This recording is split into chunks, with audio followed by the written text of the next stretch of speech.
Bon, pour essayer de résumer les types de données qu'on a vus, il y a un petit exercice. Donc, lorsque vous allez recevoir le code ici, le script du jour 2, la consigne est là. Exécutez le code ci-dessous et pour chaque colonne, déterminer le type de données, bien le type de variable. Donc, on va essayer. Si on lance le code là, vous pouvez juste essayer de regarder. Il y a les variables ID, BMI, age, height, weight, HA size, H employee, sexe. Donc, pour chaque variable là, vous déterminez quel type de variable il s'agit en se basant sur ce qu'on a fait avant. Donc, on va ajouter ça aux exercices qu'on a fait ici. Je reviens à la présentation. Qu'est-ce qu'on est supposé couvrir maintenant? Oui, là, c'est toujours le devoir. Là. On a ça à la fois dans la présentation et dans le script. Vous allez choisir où vous voulez faire ça et puis vous allez juste nous renseigner. Peut-être sous une forme de tableau, ça dépend de vous. So this is an assignment we are giving. We just take this data frame and for each column, you tell us the type of variable that is inside. You can get it from the slide here or you can get it from the script. So if you open the script, you will see the assignment there, and you are just asked to run this line, this block of code. You just stay anywhere in this block of code. You can select it or not, or stay anywhere there. You press Control Enter. It will give you the data frame. Now you scroll, you go at the beginning, you see the names, you see what is stored inside, and you tell us the type of variable. That's the assignment. Okay. The next point we are discussing packages. But before we move to packages, any other question I want to hear from Onela if she really understood what we tried to point before. Et Onela, nous voulons que tu nous rassures que ce qu'on essayait d'expliquer avant, c'était bien compris. Ce n'était pas les codes, c'était les idées qu'on essayait de faire comprendre. Est-ce que c'est bon maintenant?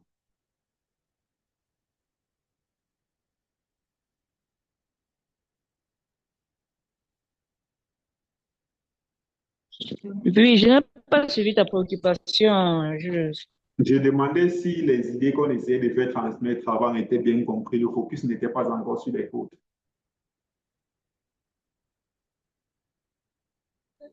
Oui, oui, oui, c'est compris, c'est compris. À part ça, est-ce qu'il y a d'autres questions? Non, pas pour le moment, j'ai pas encore de questions. D'accord. Si personne d'autre n'a de questions, nous allons maintenant parler des packages.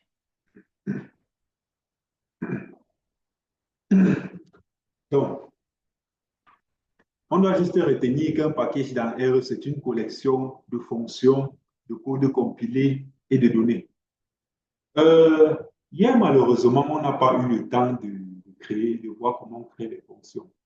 Sinon, vous voyez, depuis qu'on est en train de travailler, là, on a déjà vu quelques fonctions. Hier, on a vu les fonctions comme les mean, les standard deviation, les variance. On a même vu les heads, les classes et tout ça.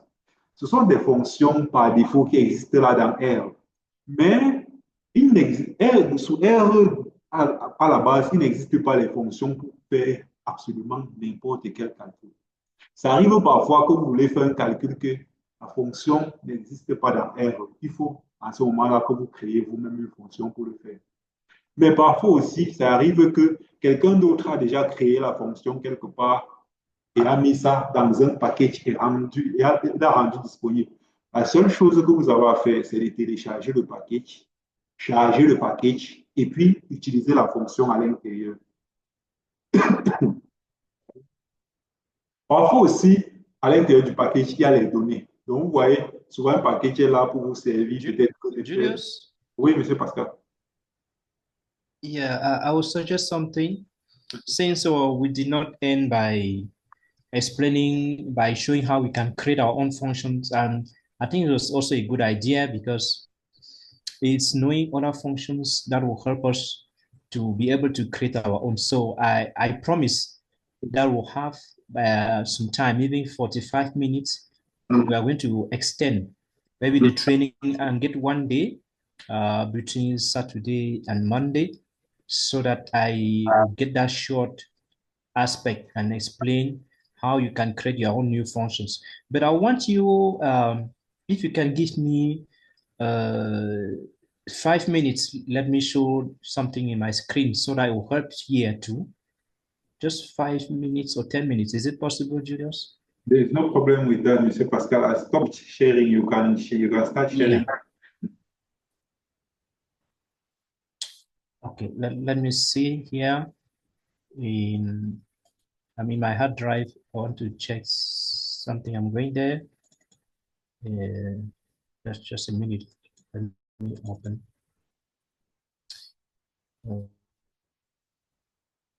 I'm going to it.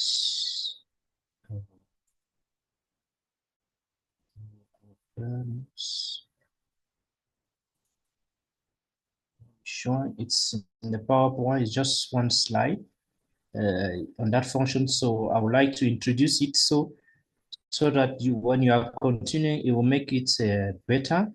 And then yeah, let me open it.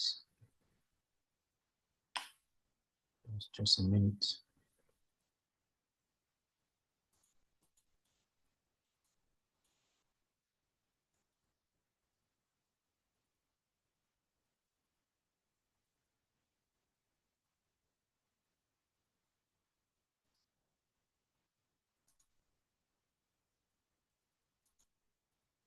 Okay, yeah, I got it. Let me share my screen. Share my screen now.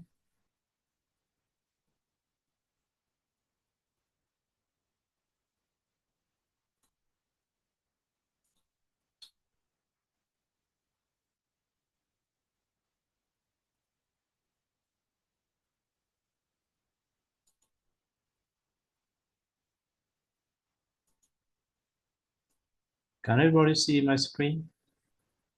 PowerPoint? Yeah, I think everyone can see it. Yes. Yeah, we just wanted to say this thing about functions.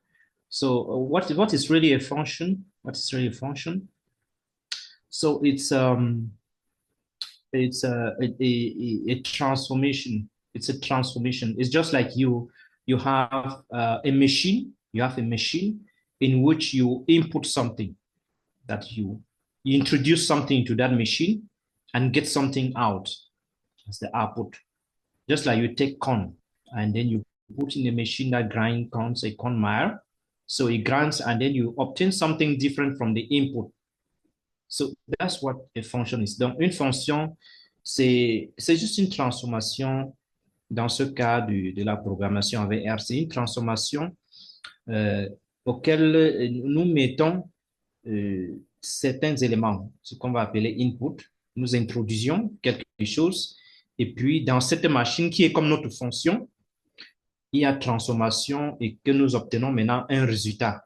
Nous obtenons un résultat et selon ce que nous voulons, on peut modifier les résultats, c'est-à-dire la fonction avec des arguments, comme j'ai dit hier, c'est-à-dire adapter la transformation de manière à ce que nous voulons. Donc, et voici quelques exemples de fonctions qui existent dans R fondamentaux. Vous avez même vu le plot là.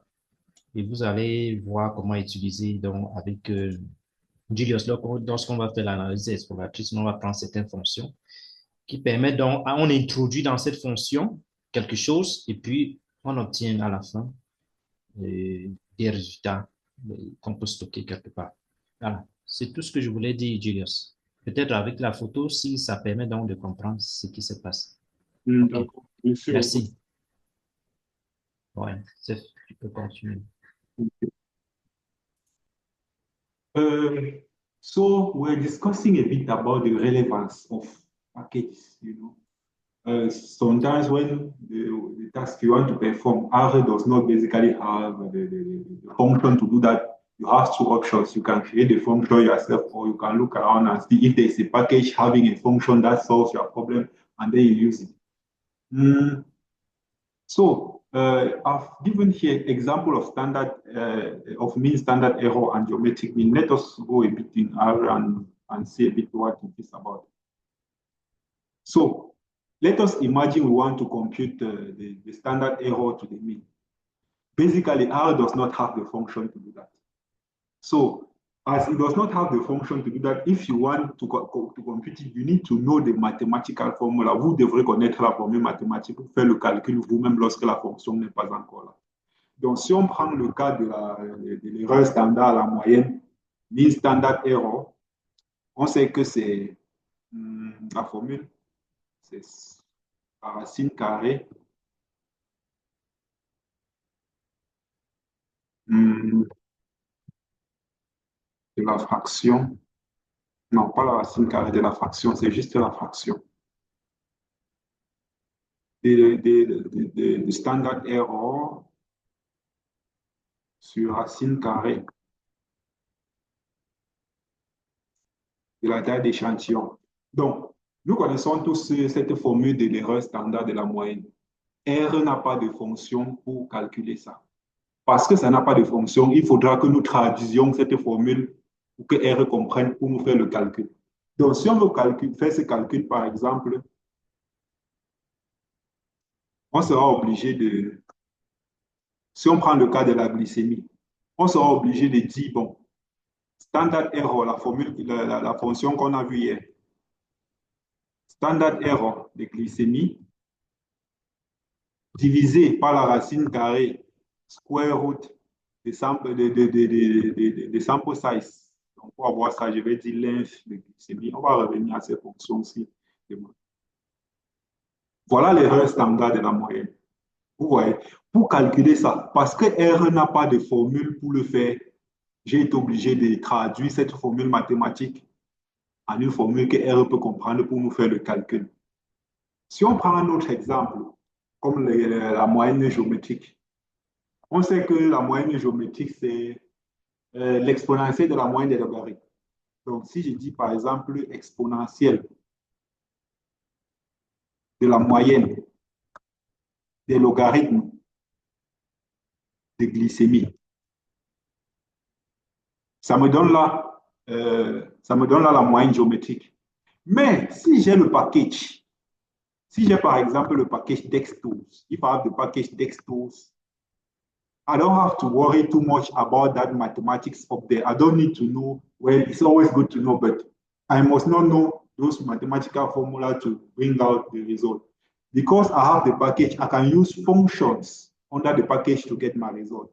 For the standard error, for example, I'll just have to say mean standard error of bit, and I'll have exactly the same result. Let me run the two lines. When I run the two lines, you can compare the result. This is the way I used the mathematical formula to have. This is the way I use a package under a function under a package to have. If I come down to a geometric mean, I just have to say G mean, for example, of brick. And I run. You can compare both results. This is the result I obtained with the mathematical formula, and this is the result I obtained with the result I obtained with the function under the package. So you see that when you have the package, it becomes shorter. Oui, on est là, vous pouvez y aller. Oui, j'ai une question juste pour clarifier ma pensée. D'accord. Standard error, entre standard error et glycémie, c'est standard error qui est la fonction. Non, ce n'est pas standard error. Bon, dans la ligne, c'est dans la ligne 407. Standard error, c'est une fonction. Oui, 407. Square root, c'est une autre fonction. Length, c'est une autre fonction. C'est en combinant ces fonctions-ci dans une opération mathématique comme ça que j'obtiens l'erreur standard à la moyenne. En fait, c'est une traduction de cette formule. C'est une traduction de cette formule, de sorte que R peut comprendre. Oui. Oui. Oui, je comprends. Donc, à la ligne 408, oui. Min, c'est la fonction. Min SE, Min qui est la fonction. Ce n'est pas simplement min, c'est min SE, c'est tout ça qui fait la fonction. Min SE, donc, standard error. Standard error. Ok, d'accord. Merci. Donc, en gros, c'est pour faire le même travail. Mais vous voyez, pour appliquer la ligne 408, là, vous n'avez pas forcément besoin de connaître les maths. Vous voyez. Donc, We are showing here that you can use packages to, that packages enables users to perform some tasks or analysis in an easier way. Donc, si vous n'avez pas créé la fonction vous-même, probablement il existe un package qui contient les fonctions qui vous permettent de faire ces calculs-là de manière simple. J'aime bien ces deux exemples-là pour montrer à quel point le package peut rendre la vie facile. Donc, au lieu de se casser la tête avec des maths, vous cherchez le package à l'intérieur, une seule fonction là va vous permettre de faire le travail ou bien le calcul. Donc, là, on est en train de dire qu'il existe tellement de packages déjà. Il y a déjà plus de 10 000 packages. Quand il dit même plus de 10 000, là, c'est un 12 euphémisme, mais il y en a tellement. Maintenant, quel package est-ce que vous allez utiliser? Ça va dépendre de votre domaine. Mais avant même d'arriver au domaine, il y a les packages qu'on considère comme d'usage universel. Tous ceux qui utilisent R ont besoin de ces packages-ci. Donc, je ne prétends pas avoir tout cité, mais vraiment les plus communs sont là. On a par exemple Read Excel qui vous permet d'importer les fichiers Excel. Lorsque vous voulez importer vos données dans R et que c'est sous le format Excel, il vous faudra ce package. Il y a le package Tidyverse. Bon, on dit un package, mais en fait, c'est une suite de packages. Ça contient au total au moins 8 packages qui vous permettent d'importer, de nettoyer, de modéliser, de visualiser. Donc, l'idée du Tidyverse, c'est que ça va vous permettre de faire toutes les étapes du cycle de vie de la base de données lorsque ça arrive dans R, depuis l'arrivée jusqu'à la visualisation. Nous allons beaucoup utiliser ce package. C'est un package très important, très utile. Il y a par exemple NordTest qui vous permet de faire les tests de normalité. Par défaut, R vous fait le test de normalité de Shapiro-Wilk. Mais si vous voulez d'autres tests, il vous faudra le package NordTest. On a le package DexTools. Vous avez vu comment j'ai utilisé ça tout à l'heure. The mean standard error is inside. The geometric mean is inside. And it has so much more functions. Yeah. Il y a tellement de fonctions utiles sur le package DexTools. Donc, ce sont les packages à avoir. Donc, ici, chacun en parle de son expérience. Je suis sûr que si on demande à M. Pascal, il aura d'autres packages à suggérer. Mais moi, par exemple, lorsque je veux faire les fréquences de distribution pour les variables qualitatives, j'adore le package FracTables. Ça me permet de calculer les pourcentages et les intervalles de confiance très rapidement et très facilement. Il y en a forcément d'autres. Là, c'est juste une suggestion. Avec le temps, peut-être M. Pascal va suggérer d'autres. Et en ligne, vous allez voir d'autres qu'il faudra installer. Comment installer, nous y reviendrons.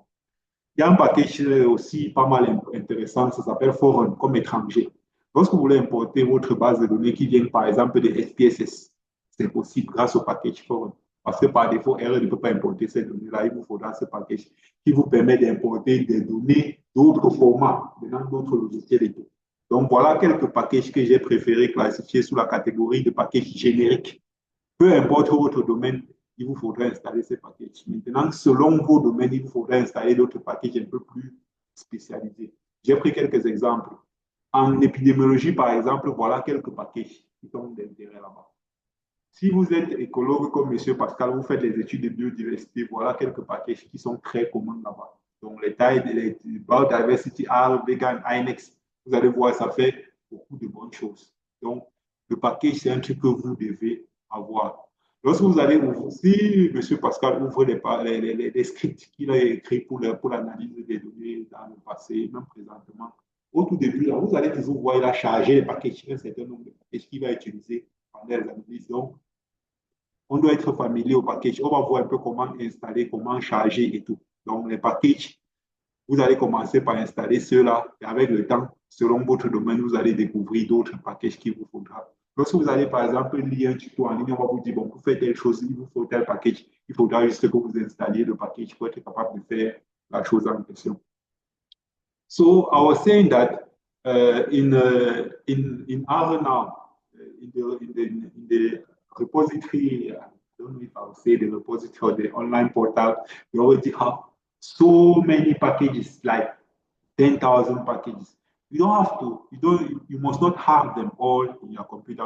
You must not install them all. It's not like LaTeX, for example, where you are installing, you need to have all the packages. No, here you install only the packages that are useful for you.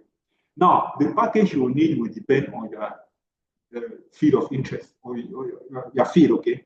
For example, you have some packages here that are put under the generic. So no matter what you study is also very important. You have those packages. Read Excel, for example, to load data from the Excel of Excel format like those XLX and XLXX. XLSX, yeah. Tidyverse, which is really the must-have package that will enable you to load, explore, wrangle.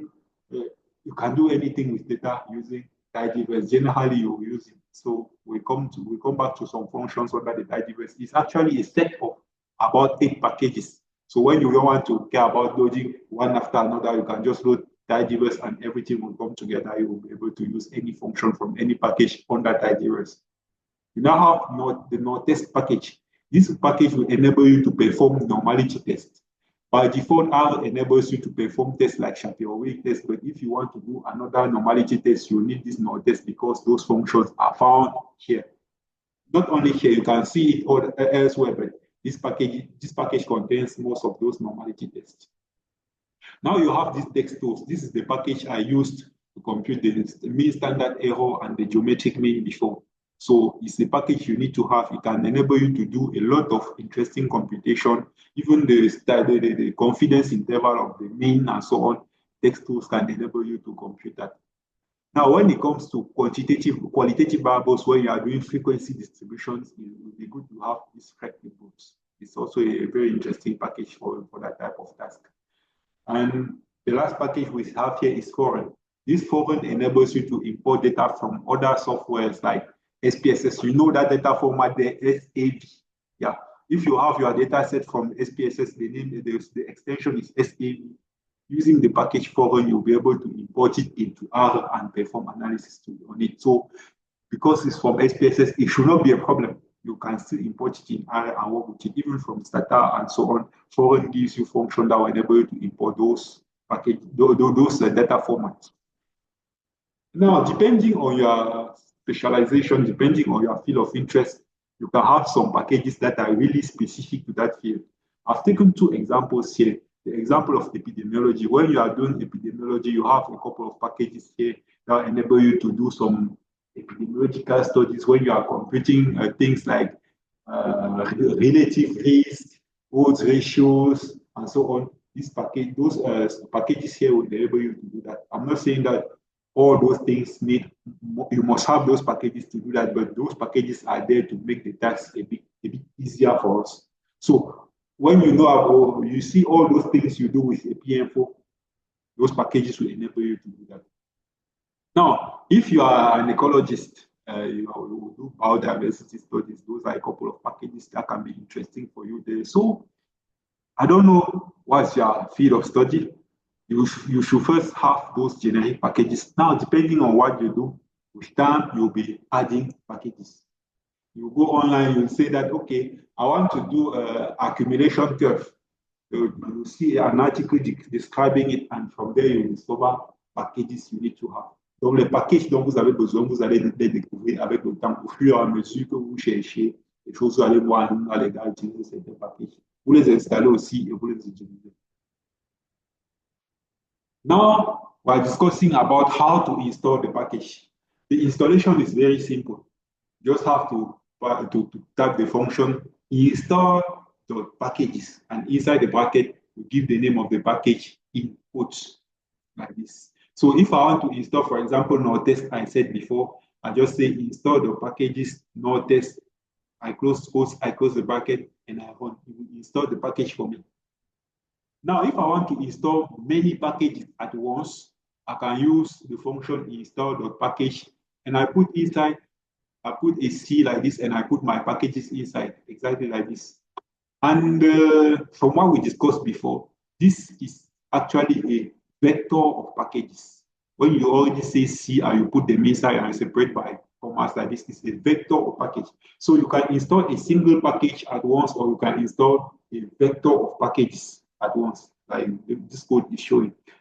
Take note that those things in quotes are just placeholders. They are not names of packages. When the time will come for you to use them, replace those things in green by the name of the package you want to install. So a simple example is... Yes. Okay, Julius. Yeah, I would just want to contribute something here. So before you install a package, you make sure that your internet is on. and you have good internet, because it's going to pick the package from the CRAN mirror, from the website where all those packages have been saved. You need to have good internet, and then you install. I think there will be some assignments for you to install those packages, as I'm saying. Julius are going to give you, and it's very important so that you learn how to install those packages. Yeah, thank you. Thank you, Mr. Pascal. Yeah, it's very important you have internet. It gets it from internet. The assignment here is so simple. You just have to copy this block of code, you paste in R and you run. You make sure that you are connected to internet and you run. So when I will share the slides with you, when you open the slide, this is the block of code. When you hover over the block of code, you will see this symbol appearing. That will enable you to copy the code. So you just click on this. You will copy the code. You go into R, you open your script, maybe. You paste it there. When you paste, you just press Control Enter. You install those packages for you. And you can paste it up there or you can paste it down here. It does not matter. And it's always, I always prefer to install my packages from the console, because this code is not the code I would like to run again. Because you install the package only once. When you install it, it remains in your computer. Next time you don't need to have it. That's why it's not very nice to have the code install package in a script or in any type of code document, because next time you may come and run it accidentally, and you don't need it. So just know that this is the function. What you want to install is, I would recommend you always do it down here. So you type the function install.packages like this. When it comes, you open the codes and you put the name of the package inside. If you want, for example, AP, you put AP and you press enter. You will install the package for you.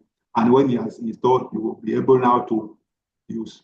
Now, here, for example, I'm installing only once. Let's say you have 10 packages to install. I don't want to install one, then write the code again to install another one. I can do everything in one step using this approach option. So I can put everything inside the C.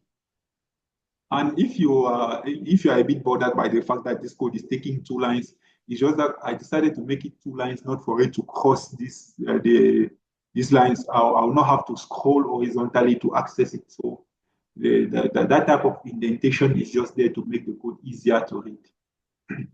Donc, comme je disais, on a un petit devoir qui consistera à installer ces 6 packages. Et pour le faire, lorsque je vais partager la présentation avec vous, vous allez juste à la partie devoir qui est là en bas. Lorsque vous allez bouger le curseur à l'intérieur de ce bloc de code, un logo, une icône va s'afficher là qui vous propose de copier le code. Lorsque vous appuyez dessus, ça a déjà copié le code. Le code se retrouve là dans votre presse-papier. Il suffira que vous ouvrez votre console R, vous faites CTRL-V, ça colle à l'intérieur, vous lancez. Ça va vous installer les packages. Et bien sûr, il faudra que vous soyez connecté à Internet. Donc, c'est ça le devoir qu'il y a à faire. Et cette manière d'installer les packages, c'est la manière la plus fréquente, la manière la plus commune. C'est vrai que RStudio étant un environnement de développement intégré, ça vous donne certaines facilités. Vous pouvez toujours venir là, il y a fichier, il y a plot, il y a package. Si vous cliquez sur package, package vous montre tous les packages qui sont installés dans votre ordinateur. Si vous avez besoin d'en installer de nouveaux, d'autres, je veux dire, vous venez juste cliquer sur install à ce niveau. Donc, si je clique sur install, ça me demande là le nom du package que je veux installer. Si la connexion Internet est bonne, généralement, ça peut me proposer le package en question, mais si ce n'est pas le cas, ce n'est pas grave, je peux cliquer sur install. Et regardez bien, ça demande installer d'où? Installer du CRAN. Vous voyez, là, ça va aller en ligne. Ça, c'est la méthode qui va en ligne quand ça va sur le CRAN. Et vous mettez au nom du package, vous dites OK, ça va installer. Donc, ça, c'est la méthode en cliquant. Mais la méthode par le code, c'est install.package, comme on a vu. Bon, si j'y retourne, j'aimerais aussi insister sur le fait que installer avec le code là, ce n'est pas, enfin, installer depuis le CRAN n'est pas une obligation. Vous pouvez toujours télécharger le package. Vous partez sur le CRAN, sincèrement, vous tapez le nom du package, vous pouvez télécharger la version zip de ça. Et lorsque vous avez téléchargé la version zip, voilà un code qui vous permettra d'installer ça. Vous dites install package. Au lieu de mettre simplement le nom du package dans les guillemets là, vous allez mettre le chemin d'accès. Où est-ce que ça se trouve dans votre ordinateur? Lorsque vous avez déjà téléchargé le zip, vous dites install packages. Au lieu de dire simplement le nom du package, vous donnez le nom complet avec le chemin d'accès. Ça va aller en local là télécharger. Mais si le code, une fois de plus, vous dérange, vous venez à package, vous venez à install. Cette fois-ci, au lieu d'installer depuis le CRAN, vous partez package archive file. Vous voyez, ça a changé en zip. Maintenant, ça vous amène dans votre ordinateur, vous cherchez dans votre ordinateur où est-ce que ça se trouve. Si vous avez retrouvé le zip, vous sélectionnez le zip et vous dites open. Dès que vous avez dit open, ensuite install, ça va essayer d'installer comme ça. Ça, c'est une autre méthode. C'est une autre méthode quand même envisageable. On va voir les limites. Ok, Julius. Oui, je voudrais dire une chose. On va vous conseiller donc d'installer généralement en ligne parce que les packages étudiants avaient différentes versions et si ça ne correspond pas avec votre version de R, vous pouvez un package que en train d'installer de votre ordinateur, c'est-à-dire d'un fichier de votre ordinateur, vous n'arrivez pas à l'installer parce que ça ne correspond pas bien à votre version de R. Donc, la meilleure des choses à faire, c'est d'installer en ligne comme Julius vous a montré là, directement en ligne. Ça va aller prendre généralement la bonne version pour vous. Merci. Ok, merci beaucoup, M. Pascal. Et c'est comme si vous avez lu dans mes pensées. C'est un point que j'avais prévu de discuter. Là, il y a un petit warning call out. Dependencies and conflicts. Donc, lorsque vous allez parfois, vous savez, lorsque vous êtes en train de créer votre package, généralement, vous ne créez pas la roue, vous ne créez pas tout. À l'intérieur de votre package, vous pouvez avoir besoin des fonctions qui se trouvent dans d'autres packages. Au lieu de recréer ces fonctions, vous appelez juste ces packages-là. Et ces packages dont un package a besoin pour fonctionner normalement, on appelle ça les dépendances, dependencies. Donc, lorsque vous partez télécharger le zip, vous ne connaissez pas forcément toutes les dépendances. Vous perdez le contrôle sur cet aspect-là. Ce qui fait que lorsque vous allez essayer d'installer un zip que vous avez téléchargé là, votre machine parfois va dire erreur, ça ne trouve pas telle dépendance. Pourtant, lorsque vous installez depuis Internet, ça recense toutes les dépendances. Si vous n'avez pas, ça les installe directement pour vous avant d'installer le package en question. Donc, en ligne, c'est la méthode la plus sûre. Vous êtes sûr que vous n'allez pas rencontrer de soucis là-bas. Enfin, ça, c'est pour les packages qui sont déjà stables sur l'écran parce que ça arrive parfois, mais on n'en est pas encore là. Donc, les dépendances, c'est très important. Et pour ne pas se soucier des dépendances, c'est mieux d'installer en ligne. Et maintenant, ce qu'on appelle les conflits. Si je crée ma fonction, vous avez vu là, par exemple la fonction classe d'abord. Tout à l'heure, si je crée mon propre package, à l'intérieur de mon package, je nomme une fonction classe exactement comme c'est de l'autre côté, ça va créer ce qu'on appelle les conflits. Donc, il y a une fonction d'un certain nom qui existe sous plusieurs packages. Quand je vais importer ma fonction, enfin, quand je vais importer mon package, ça va créer un conflit avec le. Qui dit créer un conflit, ça ne veut pas dire que R va renvoyer un message d'erreur, non, ça va envoyer un avertissement. Vous dit que bon, la fonction classe qui se trouve dans le package que vous venez d'installer là a masqué l'autre fonction classe qui était là avant. Quand on dit masqué, ça veut dire quoi? Désormais, lorsque je vais appeler classe, c'est le classe de mon package qui est là. Ce n'est plus le classe qui était là avant. C'est un truc qu'il faut être. C'est bien d'être au courant de ça. Je ne sais pas si on peut avoir la chance de voir un message de ce genre-là ici. Parce qu'on a déjà importé plusieurs fois. Ça n'apparaît plus. Oh, ça n'apparaît plus. Mais sinon, vous aurez vu cette histoire de conflit. J'espère qu'on pourra discuter de ça. On va vous montrer comment éviter les conflits pour spécifier exactement de quel package vous parlez lorsque vous faites référence à telle fonction. So, we are saying here that we are discussing two methods for installing packages, but the one we are really advising is the installation from CRAN. The installation for CRAN, when you put the function install.packages and you specify the name of the package input like this, it will go and download it online. Now, sometimes when people are creating packages, they can rely on functions under existing packages. Those existing packages, the new package is depending on, we call them dependencies because you need them for the new package to function correctly. Now, when you're installing a package, you don't always know what the dependencies are. If you don't want to care about that, you install it from online. You identify those dependencies, install them first before installing the package to make sure that the package you are installing is not going to face any type of error because of unfound functions and so on. So this second method, it works sometimes, but we don't really advise it. The first one is really the best. And also we're explaining the concept of conflicts. So imagine I'm creating my own package today, and inside my package, I give a function, a name of a function already existing in another package or in base R. When I'll import, when I'll load my package in R, when I'll load my package, it will tell me that, okay, the function of this name is masking this other function because both have the same name. You know? If you refer to that name, if you know what to take, the newly imported one will mark what was there before. And there is a way to overcome it. And I will not really say to overcome it. There is a way to always access the former version by indicating the name of the package. We will have the opportunity tomorrow to discuss about that. So that's it for package installation. And you have an assignment, as we already said. You just have to copy this code chunk, you put it to your computer, you make sure that you are connected online and you run it. That's all. Très rapidement, on devrait voir comment charger le package. Même si on n'a pas le temps de discuter de l'aide, vous aurez ça dans les présentations qu'on va partager. Donc, when the package is already installed in your computer, you cannot yet use it. When you want to use it, you have to load it, and to load the package, you use the function library. This is what you most of the time see. So you probably noticed that when I wanted to use this text tools, I used the library package, the library function. So when I press library and I put the name of the package inside, it can be dplyr, it can be tidyverse, it can be anything. The packages you are going to install, you just put library and tidyverse and you run it. Why do you load the package? You load the package just for its function to be available for you. Because as we said, tidyverse has a lot of functions, but you cannot open up and you just start using functions under tidyverse. You need to load it first. And the function to load packages is library, like this. Donc, nous disons qu'il y a plusieurs méthodes pour charger le package dans R lorsque vous ouvrez. Et la méthode la plus communément utilisée, c'est la fonction librairie, library. Vous entrez library comme ceci, vous ouvrez la parenthèse, à l'intérieur, vous donnez le nom du package.